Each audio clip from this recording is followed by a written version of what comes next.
So we see how to place the place objects.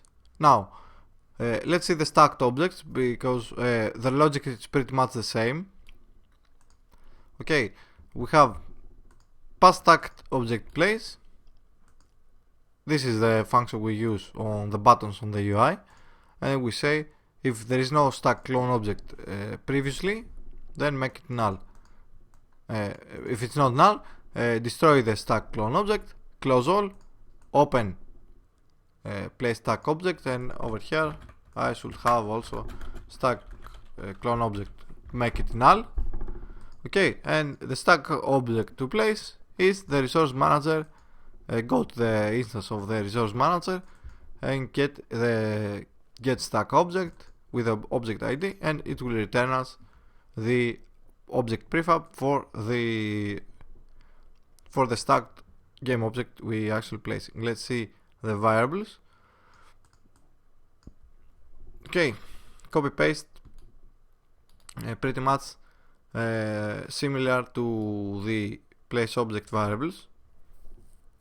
Okay, just they have the stack in front of them, and this goes and enables on the place stack object. Okay, if place stack object, update mouse position, find the node the mouse is over, find the wall position that we are going to place. If the stack clone object similar to the place object, okay, create instantiate the object we want to place, assign the stacked object properties, place it on the wall position, and then when the player clicks, we're not checking if there is another stacked object, because we can add a lot of this game object on the same node without any problems. Okay, and then we say the actual object place, instantiate that object, level object, place object properties, actual object placed, get component, level object. Change the values we have to change, the grid position, okay, current node, position X, grid position, current node, TZ. Add on the stacked object list, add the object we just created, and on the manager add that to the list, and on input call the change rotation function. Okay, exactly the same, pretty much exactly the same as the place object. And then we say if else, if we are not placing any stacked object, then, and we already have a clone assigned, then destroy that clone. Past stack object, close this. If you want to delete the stack, close all, delete stack, okay.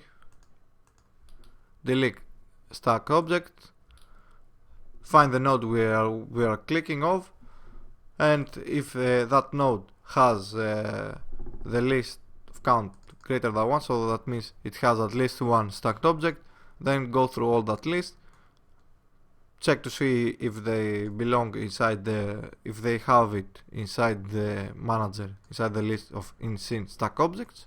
Okay, if it contains them, then remove it and then delete it, and then clear the stacked object list. Okay, and this is how you place the stacked objects. Now let's go into something more difficult, the tile painting. So paint tile variables has material, paint tile, the material place, okay, previous node, previous material, target rotation, previous rotation, all the variables we're going to use. If we want to enable the paint tile, we use this function, pass material paint. Okay, we pass the material ID, we close all the other, or you could just use the close all and enable all the other. Okay, we find the material place, we go into the instance of our resource manager and call the get material. Okay, we pass the material ID, return value. Okay, it will search inside the list of all our materials, and it's going to search for the material we are passing on. basically. So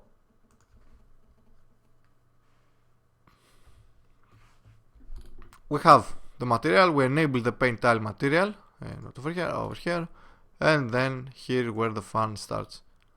We find the node the mouse is over. If we do not have a previous node, then assign the previous node to be the current node. Assign the previous material from the tile render from the material and the previous rotation of the node. So if you have a material, I'll need to, if you have a material like those bricks I have, or at least I think I have. Where is it? Now you probably cannot see it, but so let's see. Let's move the camera closer.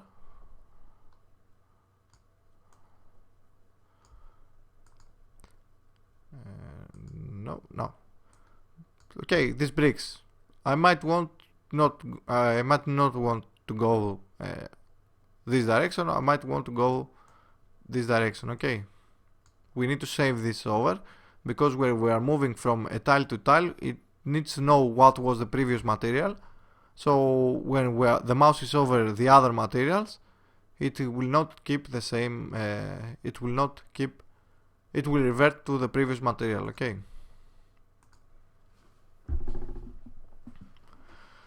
So we store the previous stuff from the previous node, what it already previously had, and then we say if we already have a previous material and the previous node is not the same as the current node where the mouse is over.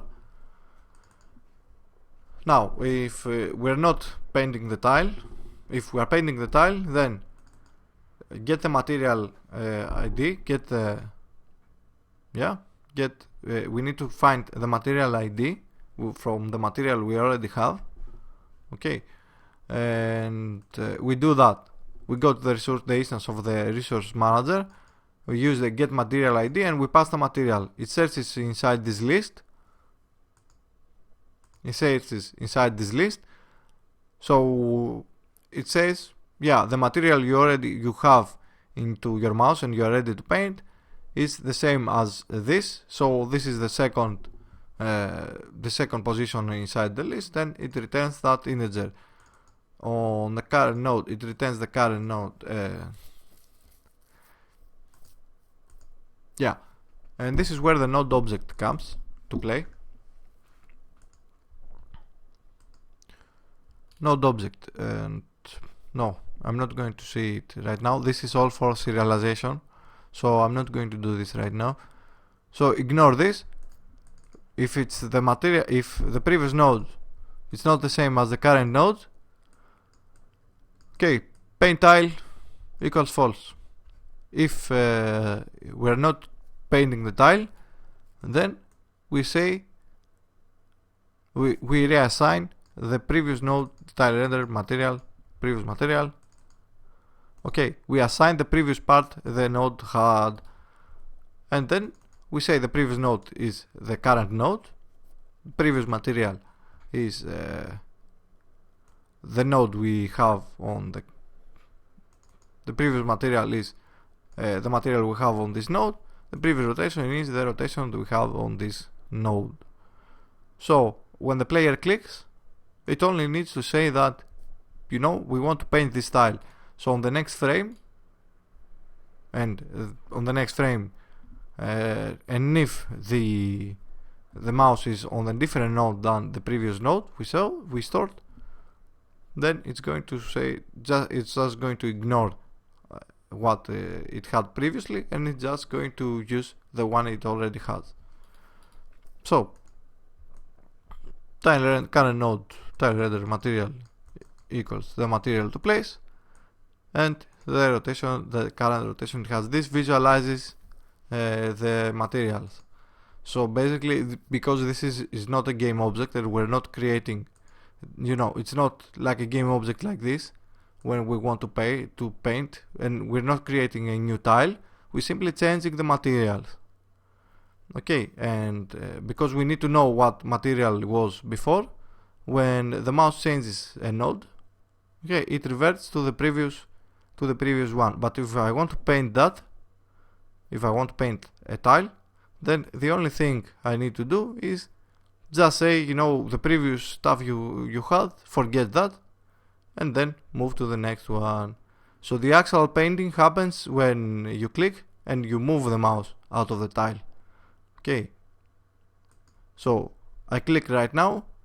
If I do not move it, it still does not consider that like it's paint. And if I move it, then it's paint. Okay.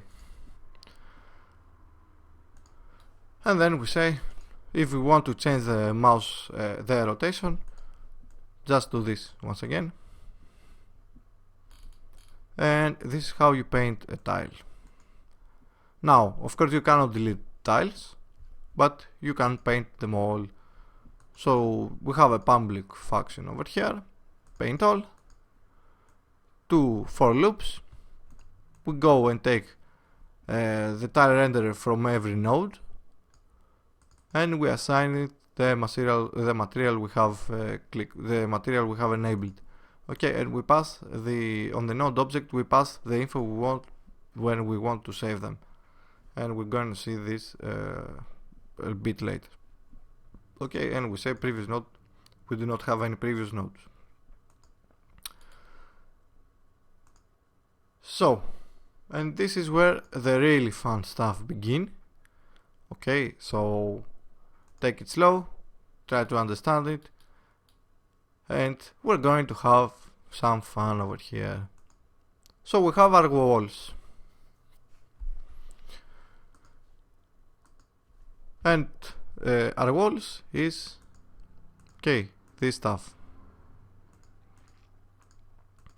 Now, it might look this cool, it might look that it's easy, but let me tell you from the start, it's not easy at all. Now, the way we think of our walls, every node can have walls on 2 positions, either this way or this way, and we also have corners for our wall. Okay, and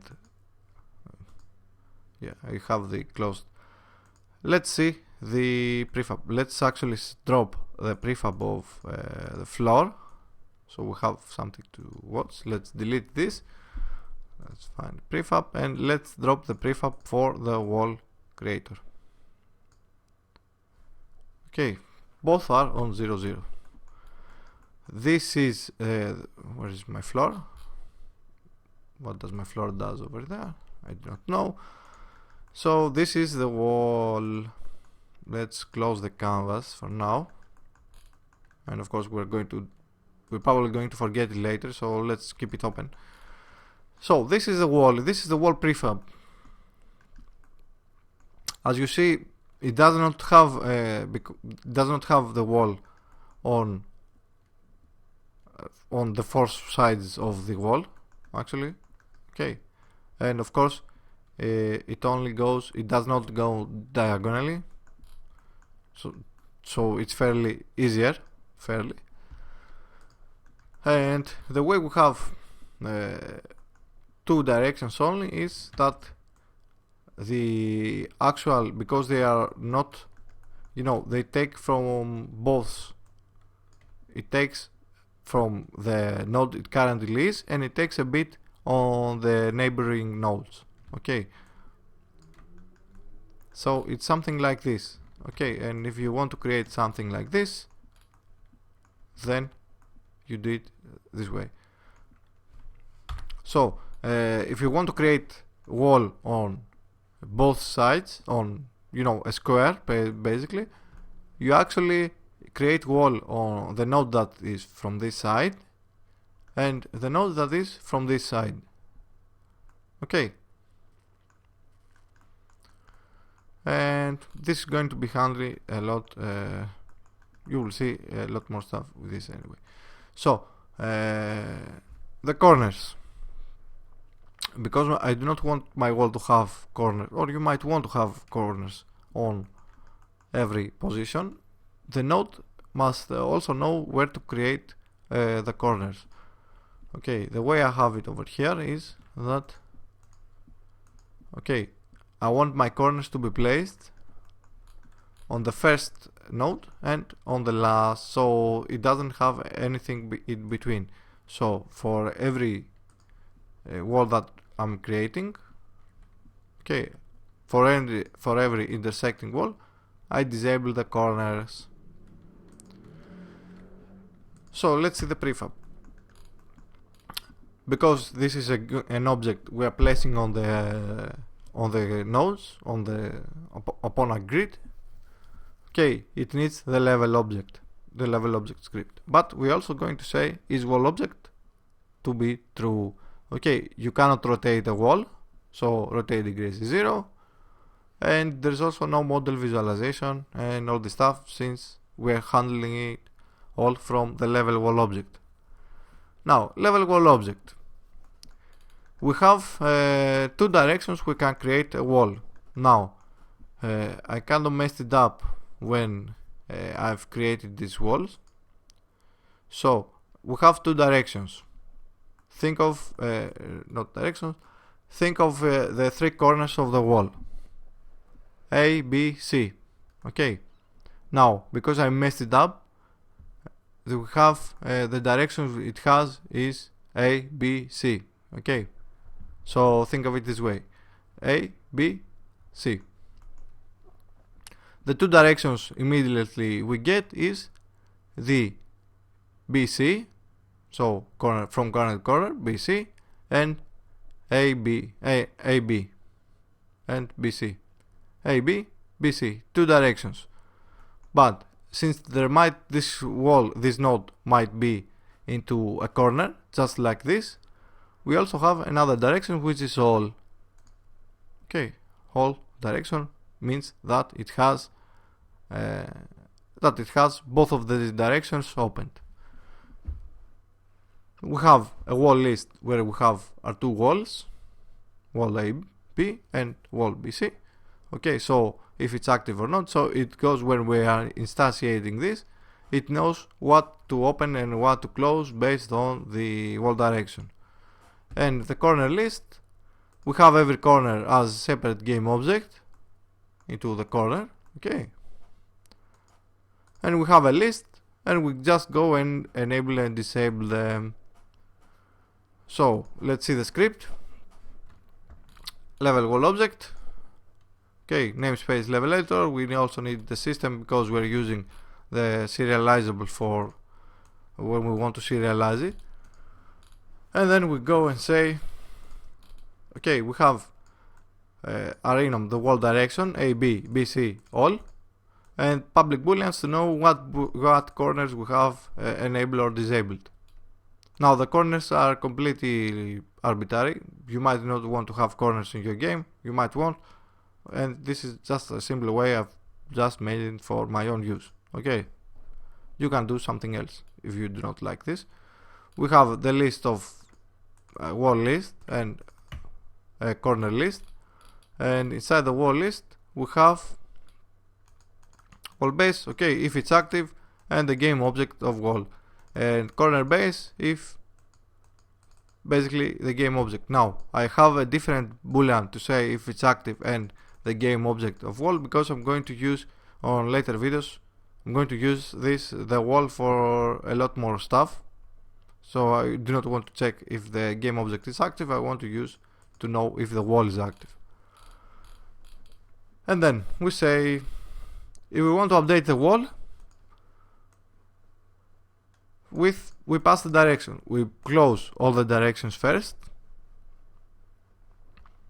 So we go into our little switch over here and say for the wall direction AB, enable the first entry inside the list. Okay, so it goes and enables the AB wall. The BC the same, it's going to enable this wall, and the wall direction all it's going to enable all of them. Okay, and the wall direction in here, it's assigned to what direction we pass on this function. Update corners goes to every list and sets active or sets it false, whatever we pass into the function. Okay, and then it goes and assigns these variables with these variables. Okay, pretty easy. It's the serializable stuff. We're going to see it later, pretty much, maybe another video. So let's see, we have the level wall object, and let's see where the whole fun begins. Let's save this and let's go to the level creator. Open, this is the function we use from on the UI button. Close all, create wall equals true. Create wall, find the node the mouse is over, and find the wall position. Let's see the variables first. Wall create variables, create wall, the wall prefab, start node wall, add node wall. Now the wall prefab, I think I'm taking from the resource manager, but anyway, it doesn't matter. Add node. Now I do not use this, so ignore this and delete wall. So we say we want to create a new wall. We find the position the mouse is over, the node the mouse is over, and we say if the starting node is null, so we haven't clicked once, when the player clicks, assign the current node to the starting node position.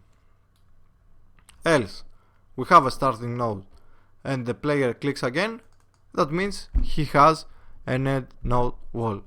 So the current node is the ending node. Okay, so that means the player, let's delete this and the floor, let's click play.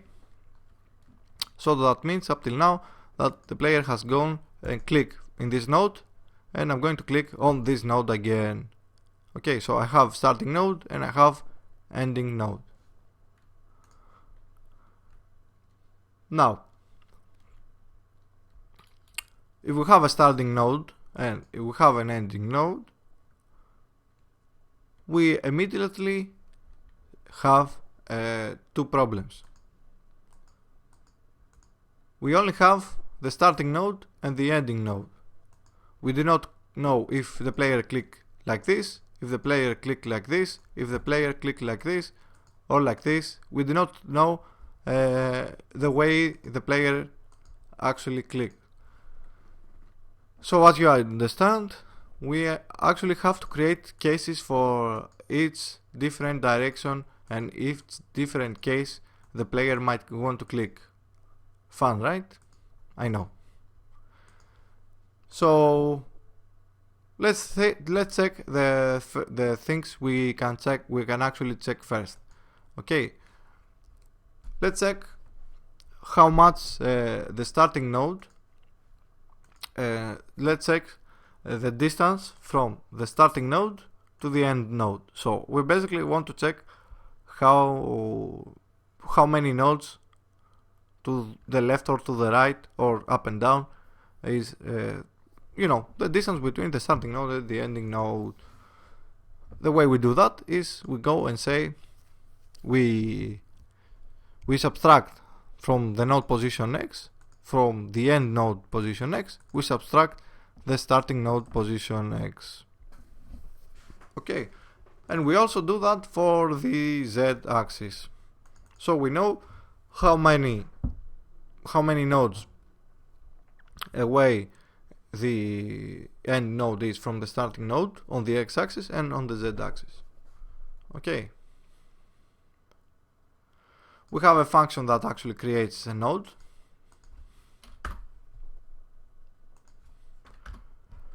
So on the start node, we know there's always going to be a node, so we can go and create we can go and call the function to create the wall.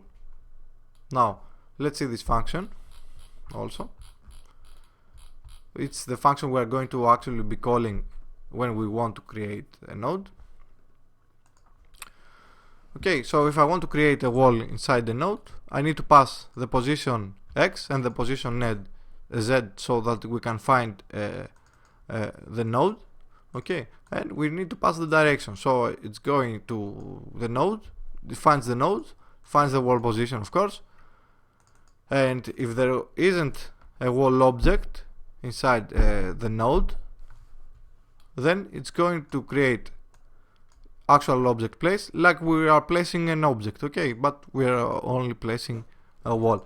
It instantiates the wall prefab on the wall position. Okay, rotation, the identity, we store the object properties, we store the wall object properties, and we say we update the properties inside the placed object properties, okay, with the positions on the x and on the z. We add that into in-scene walls. Inside our level manager, we add that into the list of in-scene walls, actual object place. And on the node we have, on the wall object properties, we assigned the placed wall properties. And then we say update wall node. So we call another function, update wall node, and we say pass the node wall direction, and for every wall direction we have inside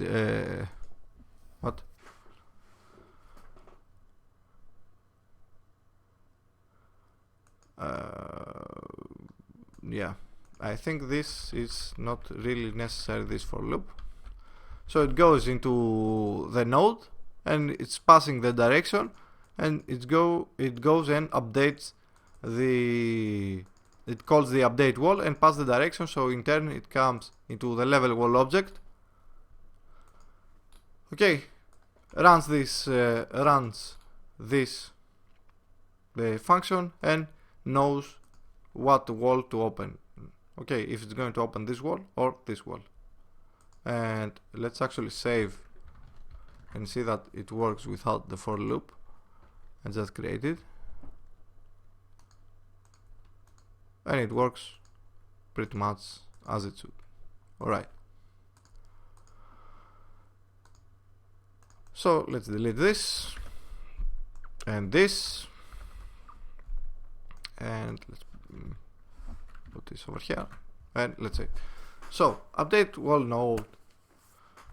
Now if the node we clicked already had the wall object properties, we're not deleting the previous one and adding the new one. Okay, we simply want to update the wall node, and we do it this way: update wall node. Instead of creating first the wall object and assigning the wall object properties, we just go and update the node, the wall object, the wall properties, the wall object properties on the current node we are passing. Okay. Yeah, it might be a little bit confusing, but it's not. If you get the basics of it, you will understand it later. And if you think this is confusing, wait till we get into the serialization part. That's going to be a lot of fun. So we saw this is the function that we're going to be using when we want to create a new wall. Let's go back to the top once again. Okay, we were over here, the player clicked it 2 times, we have starting a node and an ending node, we found the difference, and we create a new wall object, or we either create or update the previous one. Okay, whenever I'm saying create, it will mean either create a new one, or if there is already a wall object properties, then update the current one. Okay, now because I do not want to say this all of the time, whenever I say create, I mean this function, and this function will make the previous, it will make what I said it's going to make. Now, because we're using for loops to find to create new nodes, I want to have a way that I can store the final X node and the final Z node. So I want to store the last nodes the for loop creates, and we're going to check if the difference on the X is not 0. What does that mean? Okay, X-axis, Z-axis, wall creator. If the difference on the starting node to the ending node is not 0, so the player didn't do just this, double click on the same node, or the player didn't click on this node and then clicked on a node that has the same X, it has the same X value, but it doesn't have the same Z value. Okay, so this if statement handles if the player clicked, if there is a difference between on the X between the starting and the ending zone. Okay, not, it doesn't matter if it clicked this way or this way. This check, we check it over here. So over here we check if the difference between the X, between the two X's of the starting node and the ending node is higher than 0. What does that mean? That means that the player clicked on the starting node over here and then went on an ending node over here, so it's further away on the X. But if it's lower than 0, then that means the player clicked on a node that has a lower value of X, And why we need to know that is because inside our for loop we need to know the offset, how we can assign the offset, and the offset is where we're actually moving inside our grid. Okay, so we have the for loop, and if we want to go higher, we need to know if we want to go higher on our node inside our grid. So let's say if you want to place a wall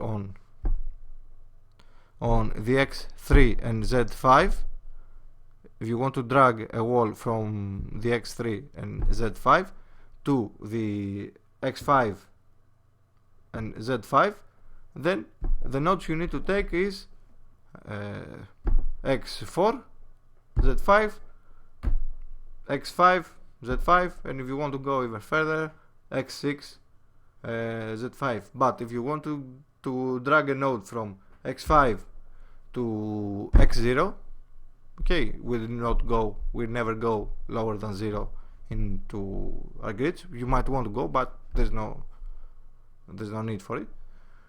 Okay, so I need to know if I'm going to be adding on the for loop or if I'm going to be subtracting from the for loop. And because the other way to do that would have been to make two for loops, the one that goes up and one that goes down, but since we can use math or we can use if statement, we do not have to use that. Okay, so if math apps is different x for as long as the I is lower than the difference x, then we pass to the I. But that means that it's going to ignore the last node. It's going to actually ignore the end node that the player clicked. Okay, so the simple way to make sure that we cover and the last node we click is to say +1. Okay, so the offset, we find the offset. If it's higher, then that means the I is a positive number, else the I is a negative number. So we need to find the new position x and z.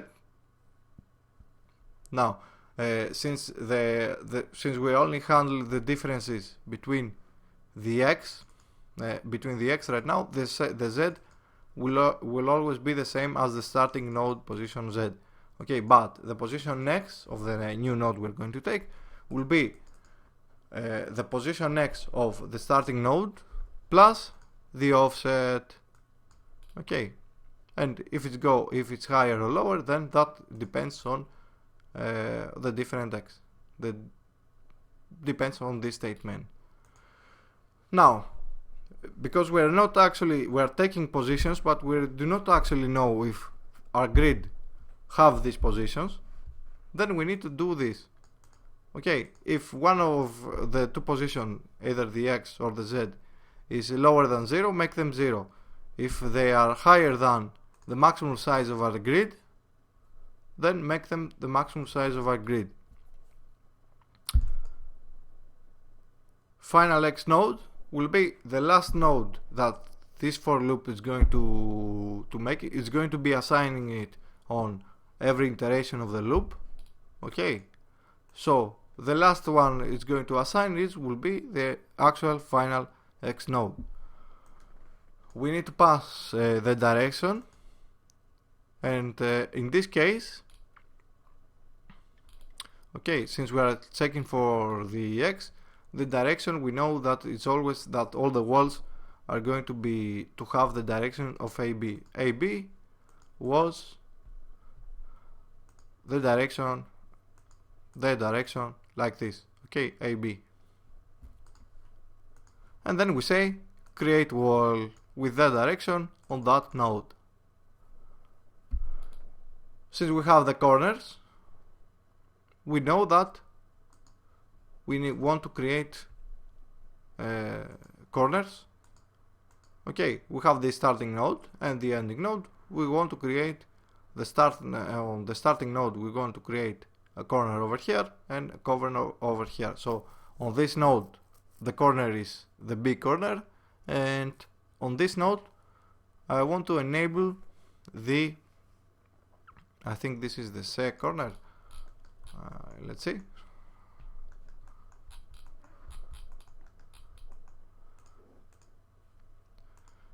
And this is the A corner. Okay, so on the starting node I create the B corner, which is the middle one, and on the ending node I create the A corner. Now the problem is that this works when the player clicks like this, but if it clicks the other way, then that means this will have been completely wrong, because the starting node, the B corner of the starting node is over here, and the A corner of the ending node will be over here. So what we need to do is call for the update wall corners. Okay, and we say if the x is higher, then on the ending node, then I don't even know what I'm writing over here. Yeah, this doesn't really do anything different. So update wall corners. Okay, if the x is higher, then on the end node wall, make the A corner to true. Else, on the starting node, make the A corner true. So if the x is lower, then on the starting corner will make true the A corner. Update wall corners on, and because we have two nodes, then we do the same, pretty much the exact same for the big corner, which is the middle corner, and we say x higher. If on the end node it opens the A corner, then on the start node it's going to open the middle corner. Else, if it opens on the starting node, then it's going to open on the end node. Okay, and that is how you handle the x, the difference on the x. Now, similarly, or exactly similarly, but on a different axis, you check if there is difference on the z. So the player clicks like this. Okay, the x is the same, so the first if statement does not play at all. Okay, like this or like this. And pretty similarly, we check if it's higher or lower than 0. We run our if statement. We decide if we're going to add or subtract. Okay, we do all these checks. And the target direction is BC. Okay, because it's the upward direction, then it's not the AB, it's the BC direction. We store the final Z node, and we're going to see why we store that. And we create a wall with that direction on the node we are passing over here. We update the first wall node with the starting node wall. We update the direction with BC, otherwise it was going to be updated with, okay, it starts with the AB direction, so we want to re-update the starting node to have a different direction, which is the BC. We change the corners accordingly. Okay, now final Z node, it's the same as the end node pretty much, so either you have the one or the other, doesn't matter in this particular case. So we have the difference to Z and the difference to X, but what's going to happen when there are both there is both a difference plus on the X and plus on the Z? So if the player clicks like this, okay, we have the logic to create the walls from here, and we have the logic to create the walls up here. So this part will have remained empty. So we need to add another if statement. So we're going to check if both the differences from X and the Z are not 0. So that means the player click diagonally. We need to do checks for both the X and the Z, if they are higher or lower than 0, because there might be the case where 1 is and 1 is not. Okay, so if the player clicks something like this, that means the X is negative over here and the Z is positive.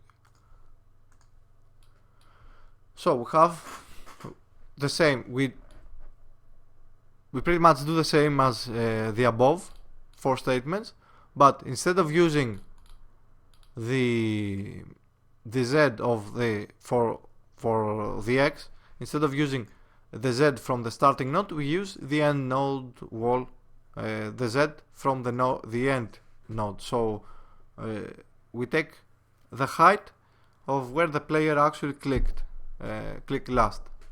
Okay, but we say the X is going to be the offset of the starting node position X. The same checks, and the direction will be the AB. I create wall in, and we say create the wall on that node with passing the direction. So what this does, so if it clicks over here, and if I do something like this, we create this wall, we create this, since it was the X, we create this one. So what we are basically saying, go to the, no, let me think how I'm going to explain this. So when I create a wall the simple way, okay, we create starting node, ending node. When I create a wall on the X, starting node, ending wall, when I create some diagonally, it will have been like clicking over here and say the end node is over here, and it was going to create a wall like this, and then it will have been like clicking over here and say create a wall like this and create a wall like this. So basically the offset I want to use on this wall is the length of this one. So how do I find the length? I do not need to find it. I already have the ending, I already have which is the last node, from the first for loop. Okay, so I just go over here and create a wall like this, and the same for the Z. Now it's not that difficult, seriously. So yeah, it just need a little. You just need to a little bit grind the whole idea before you completely get it. Now, similarly as above, such below, but we do it for the Z. Okay, if Z higher, we know what to add to the offset, positive or negative, all this stuff. The target, the direction we want to the new walls to have will be BC, so this way, yeah. And then we create the new walls. And now here's where the whole lot more fun starts. How we are actually placing the corners, because with what we wrote up till now, it's going to ignore those corners. Okay, that is, of course we do not want to do that. We do not want to ignore those corners. We want to actually place and find which corners we actually want to enable and disable. Now, what we first need to do is to actually know the different cases the player might actually click. Okay, so the different cases will be one from if I click over here and both the X and the Z are positive, one case. If I click over here and over here, the Z is positive but the X is negative. If I click over here and over here, the X is positive but the Z is negative. And the other case will be that both the X and the Z are negative. Okay, so we have, right from the start, we have 4 different occasions for the corners, for what corners we need to check. So let's see if the Z, if the ending node Z is lower than the starting node Z.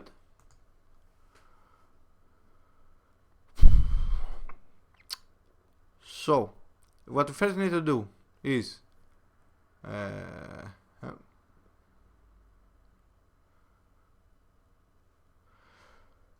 now from up to down Z, let me think. I don't even know why this. Let's see. Let's just forget a little bit about this. Let's continue. We know on the final node, this case is from up to down. Okay, we initialize the final Z and the ending node basically, and the final Z node. And we go into our different cases. So if the X is, this is the initialization phase, so just write what you see. Create wall or update node and update wall corners. Update wall corners, we know what it is. Let's see what it is, the create wall or update node. Create wall or update node. Wall object.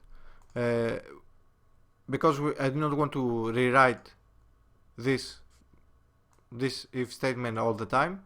Okay, I'm just using it as I just use a new function and say we pass the node and we pass the direction. If the current node is empty, does not have a wall object, then create a new node with this direction. If it has a wall object, then update this wall node. Okay, it's pretty similar it's pretty similar with this function, but it does some different things. So let's ignore that. Whenever I want to create a new wall, I want to create a new wall from the corner logic, I'm going to use this function. So over here we say, okay, we have the regions, the end node is southwest of the starting node, southwest. So if the node is over here, then it's over here. We say create wall or update node on the final X node, so if the starting node is over here, then it's going to be somewhere around here. Yeah, I think so. Final Z node, we have starting node. So we basically have final X node, final Z node, starting node, and end node wall. So we basically have from our for loops we have stored our four corners. We have this corner, this is the starting corner, this is the ending corner, and this is where it's going to be a little bit tricky. And this is the final Z node, and this is the final X node. Okay, so we have the four corners, and these four corners is where we actually going to place the corners of the wall. So we say on the final X node, in this case where the end node is southwest of the starting node, then the final X node will have this direction, the wall direction will be AB, and we want to open the center corner. On the final Z node, so the one that is furthest to the south, will be the wall direction will be BC. Okay, and we want to have open the middle corner too. The first node the player clicked, okay, is the actual tricky one, because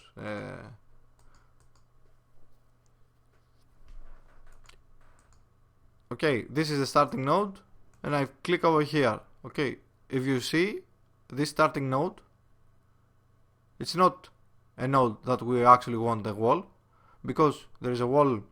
If we enable the walls over here, it will have been this wall and this wall, and we actually do not want any of these walls, but what we want is to take this wall or this wall. I went with going with this wall. Okay, so we call the function destroy current node and get previous, which is destroy current node and get previous. Okay, we pass the current node, and if it's positive, to know if we're going to go left or right, but I think we'll only be using the left, so we'll only be using the negative, so positive equals false. Okay, we store, we find the position, we find the node. Okay, we go to the grid base, and we say from the current node we are passing minus the on the X, minus the I on the X, and the same Z. Okay, and if there wasn't a wall, if there is a wall, if kind of wall, no, what we're actually doing, we're passing the node we want to actually destroy. We take the node next to him. Okay, and then we destroy the wall on the current node we have, and then we return the current node, the next to the current node we're passing. Okay, and we were over here, I think. Okay, then no southwest. All right. So next to start node is we're passing the starting node, and we say true, and then we say update wall corners. We pass the starting node, and on the node next to him we say enable the corner on the A position. Now the end node where the player clicked, since it's southwest, that means we need to open both of the walls, so we say the direction is all. Update wall corners, we pass the ending node, we say false, false, and we want to enable the corner of the middle. Now if the ending node is to the southeast of the starting node, we don't want to take the starting node as we take the destroy current node and get previous. Okay, we did that for the starting node, but in this case we want to take the final on the X node, the final X node. Okay, so we use this function destroy current node and get previous on the final X node on true. Update wall corners, we pass the before final X and we say open the corner on the A and false, false. Okay, because in this case is like this. Okay, and on this corner we do not want to use a wall on this, or we do not, what we want. No, it's this corner actually. Okay, so basically the corners, the corner nodes on a case like this. Okay, so we go into this node, we delete the walls we have created inside this one, and go into this node and say go and fix this corner, and then create waller update node on the final Z node. Direction will be all. Okay, false, true, false, corner. Create waller update node the same for AB direction. Enable the middle corner, and the end node player click BC true. Now, if you are wondering how I find all these values, is with a lot of testing. Okay, and I assume you will do the same. With a lot of testing, you will find your own values and the directions. Okay, this is nothing else than simply changing the directions over here and clicking play, seeing where the wall goes, and if it looks okay, we keep it. If it doesn't, then we come in here and change the values a lot more, and we see the results. That's all there is to it. Okay, so we have the same, we have this way we have set up the way from when the Z is the starting node Z is lower than the ending node Z. So we cover the cases if the player clicks like this and if the player clicks like this. Now we need to cover the case where the player clicks like this and the player clicks like this. Okay, and this has a reason from down to up.